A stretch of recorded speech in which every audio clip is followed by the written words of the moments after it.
start verildi ve koşu başladı. 9 sayı toplu bir start çıkışı yaptılar. İlk metreler içerisinde 3 numaralı Aslan Burak ve 2 numaralı Galop ön plana çıktılar. Aralarında liderlik mücadelesi yaparak çıktılar ilk düzlüğe ve dış kulvardan gelen 2 numaralı Galop temposunu kabul ettiren isim oldu. Farkı da 2 boya kadar çıkardı. 3 numaralı Aslan Burak ikincilikte. Bariyer dibine doğru 7 numaralı Austin sokulmaya çalışıyor. Onun yanında 6 numaralı Baysural, dışlarında 4 numaralı Leonidas.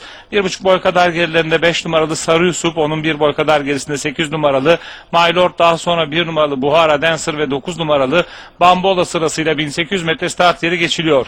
2 numaralı Galop lider. Fark 1 boy kadar. İç kulvarda 3 numaralı Aslan Burak, dışında 4 numaralı Leonidas tek tay gibi oldular. Öndeki 2 numaralı Galop'u takibe aldılar. Bu ikilinin 3 boy kadar gerisinde 6 numaralı Baysural iç kulvarda hemen dışında 5 numaralı Sarı Yusuf'u izliyorum. Onların 1,5 boy kadar gerisinde 7 numaralı Austin hemen onun dışına doğru dolanıyor. 1 numaralı Buhara Dancer 1,5 boy kadar gerilerinde iç kulvarda. 9 numaralı Bambola var, dışında da 8 numaralı My Lord.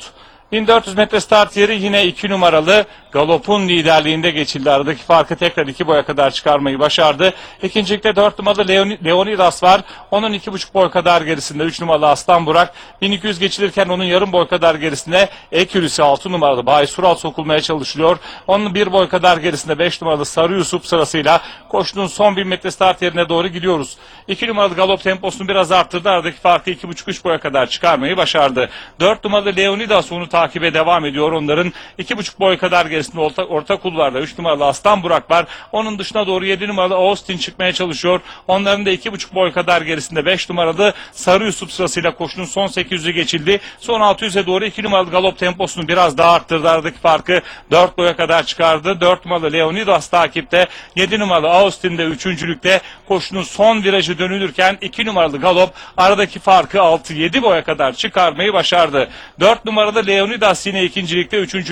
7 numaralı Austin var. Son 400 metre geçiliyor ve koşunun son 200 metresine doğru 2 numaralı Galop pistin ortasında rakiplerinin 5 boy kadar önünde. Orta kulvardan atak yapan 1 numaralı Buhara Dancer son 300 metre içerisinde ikinciliğe girdi. 2 numaralı Galop'la aradaki farkı kapatmaya çalışıyor. Son 200 geçildiğinde de Galop 4 boy kadar önde. İç kulvara giren 1 numaralı Buhara Dancer onun aradaki farkı kapatmaya çalışıyor, ancak 2 numaralı Galop liderliğini sürdürüyor. Aradaki fark yine 4 boy kadar, koşuyu da 2 numaralı Galop kazanıyor. 1 numaralı Buhara Dancer mücadeleden ikinci olarak ayrıldı. İç kulvardan gelen 5 numaralı Sarı Yusuf, dışındaki 3 numaralı Aslan Burak'la birlikte 3. için fotoyu beraberce geçti sayı.